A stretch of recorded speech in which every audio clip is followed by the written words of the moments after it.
அனைவருக்கும் வணக்கம். இன்னைக்கு ஊட்டி சீரீஸில் நெக்ஸ்ட்டு ஒரு வீடியோ சூப்பரான ஒரு லொக்கேஷன்ஸ் தான் வந்திருக்கும். Fine forest. இங்கே வந்து இந்த மரத்துக்கு நடுவில் லாஸ்ட்டில் போய் பார்த்தீங்கன்னா அவ்வளோ அழகாக இருக்குங்க நேச்சரு. அது ஏரி மாதிரி இருக்கும். அழகான மரங்களோட கீழே இறங்கி போய் நம்ம போய் அந்த நேச்சரை பியூட்டிஃபுல்லான நேச்சரை பார்க்கலாம் வாங்க. ரொம்ப அழகாக இருந்தது. கொஞ்சம் இறங்கி போகிறதுக்கு தான் கஷ்டமாக இருந்தது, ஏன்னா கொஞ்சம் சறுவலாக இருந்தது. இறங்கும் போது வந்து ஈஸியாக இறங்கிடலாம், ஏறும்போது ரொம்ப ரொம்ப மூச்சு வாங்குச்சுன்னே சொல்லணும் இந்த ஃபைன் ஃபாரஸ்ட்டில். ஆனால் நம்ம இறங்கி வேர்த்தான பிளேஸ்னே சொல்லணும். இதுக்கு இறங்குறதுக்கும் ஏறுறதுக்கும் ரொம்ப மூச்சு வாங்கினாலும் இந்த மாதிரி ஒரு லொக்கேஷனை பாருங்களேன், எவ்வளோ அழகாக இருக்குது. நான் வந்து நம்ம தமிழ்நாடு ஊட்டியில் தான் இருக்கிறோன்னு நான் வந்து ஃபீல் பண்ணதை விட நம்ம கனடா அப்புறம் வந்து யூஎஸ்ஏயில் இருக்கிற மாதிரி எனக்கு ஒரு ஃபீலு இந்த அழகான நேச்சரை பார்க்கும்போது. நீங்களும் ஊட்டிக்கு போய் கண்டிப்பாக போகிறீங்க அப்படின்னா இந்த பிளேஸை வந்து மறக்காமல் விசிட் பண்ணுங்கள். இதுக்கு ஒருத்தருக்கு 30 ரூபாய் வீதம் சார்ஜ் பண்ணுறாங்க, ஆனால் வேர்த்து தாங்க. அங்கேயே உள்ளேயே வந்து குதிரை சவாரியும் இருக்குது. கொஞ்சம் தூரம் கூட்டிகிட்டு போய் குழந்தைங்களை என்ஜாய் பண்ணிவிட்டு அப்படியே கூப்பிட்டு வந்துடுவாங்க. திரும்பி ஏறுறது தாங்க ரொம்ப கஷ்டமாக இருந்தது, ரொம்ப சறுவலாக இருந்தது. நம்ம போயிருக்கிறதும் வந்து கொஞ்சம் மழை டைம் அப்படின்றதால கொஞ்சம் மழையும் வந்து போயிருந்தது போல். அந்த சேரு வந்து கொஞ்சம் சறுவுற மாதிரி இருந்தது. வயசானவங்க சேஃபாக போங்க. செப்பல் போட்டிருக்கீங்க அப்படின்னா கண்டிப்பாக கையில் எடுத்துக்கோங்க. ஷூலாம் போட்டிருக்கீங்கன்னா நல்லா க்ரிப்பாகவே இருக்கும், அவங்கெல்லாம் வந்து ஈஸியாக நடக்கலாம். நெக்ஸ்ட்டு வந்து பார்த்தீங்கன்னா ரொம்ப சூப்பரான லொக்கேஷன்ஸ்க்கு தான் நம்ம போயிட்டுருக்கோம். இந்த ஃபைன் ஃபாரஸ்ட்டை வந்து என்ஜாய் பண்ணுறது ஒரு 1/2 ஹவர்லேருந்து 1 ஹவர்க்குள்ளே தான். ஃபோட்டோஸ்லாம் எடுத்துகிட்டு அங்கேருந்து கிளம்பிட்டோம். நம்ம விஜய் வந்து ஒரு படத்தில் வந்து ரெயின்போ கலர்லாம் போட்டு அப்படியே கலராக வர மாதிரியான ஒரு டான்ஸ்லாம் இருக்கும் இல்லையா, படம் பேர் மறந்துட்டேன், உங்களுக்கு தெரியும் அப்படின்னா கீழே கமெண்ட்டில் சொல்லுங்கள். அந்த இடத்துக்கு தான் வந்திருந்தோம். இங்கே என்ன அப்படின்னு பார்த்தீங்கன்னா, இங்கேருந்து பார்த்தா ஊட்டியில் இருக்க நிறைய மலையோட இதெல்லாம் அழகு எல்லாமே தெரியுது. நம்ம வந்து ஒரு சவுண்டு விட்டு அப்படின்னு கத்துனோன்னா எக்கோ அப்படியே வந்து நம்மளை சுற்றியுமே அந்த எக்கோ கேட்குது. அது எல்லாமே என்ஜாய் பண்ணோம். அதே மாதிரி இதில் ஏறுறது மட்டும்தாங்க கஷ்டம். இறங்குறது வந்து பார்த்திங்கன்னா படுத்து உருண்டாலே போதும், நம்ம பாட்டு அப்படியே இறங்கி போயிட்டே இருக்கலாம். அந்த மாதிரி வந்து நிறைய பேர் ட்ரை பண்ணாங்க. எங்கள் வீட்லேயுமே நிறைய பேர் ட்ரை பண்ணாங்க. ஏறும் போது எப்படியோ ஏறிட்டோம், ஆனால் ஏறும்போது ரொம்ப மூச்சு வாங்குச்சு. இங்கேயுமே மலை மேலே நல்லா ஏறணும் இல்லையா, அதனால் ரொம்ப சூப்பரான கிளைமேட்டில் இருந்தது. மழை வந்து வரத்துக்கு ஸ்டார்ட் ஆச்சு. உடனே நாங்கள் டிஸ்லிங் ஆகிறதுக்கு முன்னாடியே நம்ம காருக்கு போயிடலாம் அப்படின்னு சொல்லிட்டு அங்கேருந்து நாங்கள் ஒன் பை ஒன்னாக, ஆனால் கிளம்புதாங்க மனசே வரல. அவ்வளோ சூப்பரான கிளைமேட்டு, அவ்வளோ சூப்பரான நேச்சர், என்ஜாய் பண்ணலாங்க இந்த ஊட்டியை. பயங்கரமான என்ஜாய்மெண்ட்டு தான் இந்த வாட்டி எங்களுக்கு ஊட்டி ட்ரிப்பு. படுத்துக்கிட்டே அப்படியே சரிஞ்சு கீழே வந்தாச்சு. வந்ததும் பார்த்திங்கன்னா சாப்பிட்றதுக்கு எதாவது வாங்கலாம் அப்படின்னு சொல்லிட்டு நம்ம டீ குடிச்சிட்டு ஸ்நாக்ஸ் சாப்பிட்டுட்டு அப்படியே வந்து ரெஸ்ட் ரூம்ஸ் எல்லாம் இருக்குது. அப்படியே ரெஸ்ட் ரூம் போயிட்டு நம்ம அப்படியே வந்து கிளம்ப வேண்டியதாக ரூமுக்கு போகிறதுக்கு 7-8 கிட்ட ஆயிடுச்சு. 10 மணி வரைக்கும் தான் வந்து ஃபயர் கொடுப்பாங்க. அதனால் என்ன பண்ணோம் அப்படின்னா சீக்கிரமாக அதுக்காகவே போகிறதுக்காகவே முன்னாடியே சொல்லி வச்சுட்டோம், இந்த மாதிரி எங்களுக்கு வேணும்னு சொல்லிட்டு. அவங்களும் வந்து இந்த டைமுக்குள்ளே வந்தீங்கன்னா உங்களுக்கு கண்டிப்பாக நாங்கள் பண்ணித்தரோம் அப்படின்னு சொல்லிட்டு நைட்டு ஃபுல்லாக என்ஜாய் பண்ணிவிட்டு காலையில் எழுந்திரிச்சு போட்டிங் போகலாம் அப்படின்னு சொல்லிட்டு கிளம்பிட்டோம். ரொம்பவே சூப்பராக இருந்ததுங்க போட்டிங்குமே.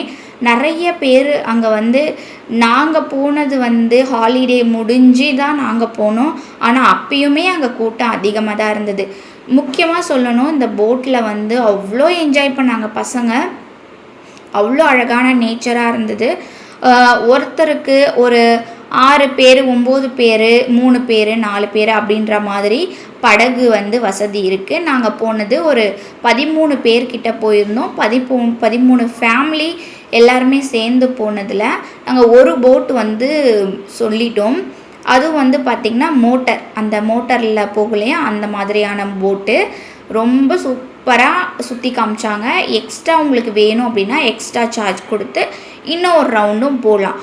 ஆனால் நாங்கள் வந்து ஒரே ரவுண்ட் அவங்க கூப்பிட்டு போகிறாங்க இல்லையா, அந்த ஒரு ரவுண்டு மட்டும் போயிட்டுட்டு நல்லா ஒரு ஃபோட்டோஸ் வீடியோஸ்லாம் சூப்பராக எடுத்துகிட்டு அங்கேருந்து கிளம்பிட்டோம். வர வழி எல்லாமே குழந்தைங்க ரொம்பவே என்ஜாய் பண்ணிட்டு தான் வந்துட்டு இருந்தாங்க. ஒருத்தர் மாற்றி ஒருத்தர் கலாய்ச்சிக்கிட்டு, அப்புறம் வந்து இப்படி நின்று போஸ் கொடு, இப்படி நின்று போஸ் கொடு அப்படின்னு சொல்லிட்டு என்னோட சின்ன பையன் வந்து ரொம்பவே பயந்துகிட்டே இருந்தான். என்னை விட்டு இறங்கவே இல்லைங்க. இந்த தண்ணி பீச்சுனாலே இவருக்கு ரொம்ப ரொம்ப பயம். அந்த பயத்தை தெளிய வைக்கிறதுக்கு நாங்கள் என்னென்னவோ பண்ணிட்டோம். ஆனாலுமே அவர் வந்து பயப்படுறாரு. கொஞ்சம் சீக்கிரமாகவே வந்து குழந்தையோட பயத்தை போக்கணும். தண்ணின்றது என்னன்றது அவனுக்கு புரியணும். எங்கே நான் விழுந்துட போகிறனோ அப்படின்ற ஒரு பயம்தான். மற்றபடிக்கு அவர் என்ஜாய் பண்ணுவார் தண்ணியில். ரொம்ப சூப்பராக இருந்தது போட்டில் போனது. எத்தனையோ போட்டு போயிருக்கேங்க. ஒகேனல் கல்லில் கூட நான் போட் சவாரி போயிருக்கேன். ஆனால் இங்கே நல்லா என்ஜாய் பண்ணோம். சூப்பராக என்ஜாய் பண்ணோம். பின்னாடி வரவங்க முன்னாடி வரவங்க எல்லாருமே நம்மளே பார்த்துட்டு இருந்தாங்க. அவ்வளோக்குள்ள என்ஜாய்மெண்ட்டாக இருந்தது போட்டில். போட்டுக்குள்ளே இருந்து தண்ணிக்கு கை வைக்கக்கூடாதுங்க. ஏன்னா அவங்க ஸ்ட்ரிக்டாக சொல்லிடுறாங்க. அதே மாதிரி கரெக்டாக வந்து ஈவனாக உட்காரணும். ஒரு பக்கம் டவுனாகவும் ஒரு பக்கம் அப்பாவும் இருந்தால் அவங்களால வந்து போட் வந்து ஓட்ட முடியல. அதுவே அவங்க சொல்லிகிட்டே இருந்தாங்க, இங்கே மாதிரி உட்காருங்க அங்கே மாதிரி உட்காருங்கன்னு சொல்லிட்டு தண்ணியில் கையே வைக்கக்கூடாது அப்படின்றதையும் சொல்லிட்டாங்க. எல்லாருமே லைஃப் ஜாக்கெட் போட்டுக்கிட்டோம். என்னோடய பையன் என்னை பிடிச்சிட்டே இருந்ததால் என்னால் போட முடியல. மற்றபடி எல்லாருமே லைஃப் ஜாக்கெட் போட்டுட்டு தான் போனாங்க. ஏன்னா கொஞ்ச நாளைக்கு முன்னாடி மத்திய பிரதேசத்தில் ஒரு அம்மா வந்து குழந்தைய வச்சுக்கிட்டே அந்த போட்டு வந்து கவிழ்ந்துச்சு இல்லையா, புயல் வந்து. அந்த மாதிரி விஷயம் நடக்கக்கூடாதுன்ட்டு இங்கேயுமே நிறைய ப்ரிகாஷன்ஸோட ஊட்டியில் வந்து பண்ணிகிட்டு இருந்தாங்க. ஏன்னா அந்த ரீசனான அந்த டைமிங்கில் தான் அந்த இஷ்யூ ஆகி 1 வீக்கில் தான் நாங்கள் இங்கே போனோம். அதனால் வந்து இந்த மாதிரி சேஃப்டி கார்டெல்லாம் போடணும் அப்படின்னு சொல்லிட்டாங்க. எல்லாருமே சூப்பராக என்ஜாய் பண்ணியிருந்தோம். எனக்கு ஒரு பக்கம் பயமாகவும் தான் இருந்தது. ஏன்னா கிளைமேட் வந்து மழை பெய்கிற மாதிரி இருந்தது. எங்கே புயல்லாம் வந்துட போகுது, இவன் வேற இப்படி பிடிச்சிட்ருக்கிறானே, நம்ம எங்கே விழுந்துட போகிறோன்ற ஒரு பயமும் இருந்தது. சேம் டைம் எல்லாருமே கூட இருந்தாங்க. எல்லாருமே வந்து நல்ல ஜாலியாக என்ஜாய் பண்ணிவிட்டு போட் ஹவுஸ்லேருந்து இறங்க மனசு இல்லாமல் இறங்கி வந்தோம் அப்படின்னு தான் சொல்லணும். இங்கேருந்து பாருங்களேன், எவ்வளோ அழகான காட்சி, நேச்சர். உங்களுக்கு வந்து மைண்டு ரிலாக்ஸ் வேணும் அப்படின்னா கண்டிப்பாக ஊட்டியை வந்து மிஸ் பண்ணிடாதீங்க. ஊட்டிக்கு போனீங்கன்னா நீங்கள் பார்க்க வேண்டிய இடம் நிறையவே இருக்குது. டைம் தான் நமக்கு பத்தாது. நல்லாவே என்ஜாய் பண்ணலாம். நீங்கள் ஃபேமிலியோடு போனாலும் சரி, இல்லை பேச்சுலர்ஸு அந்த மாதிரி போகிறீங்கனாலும் ரொம்பவே என்ஜாய்ஃபுல்லாக இருக்கும்.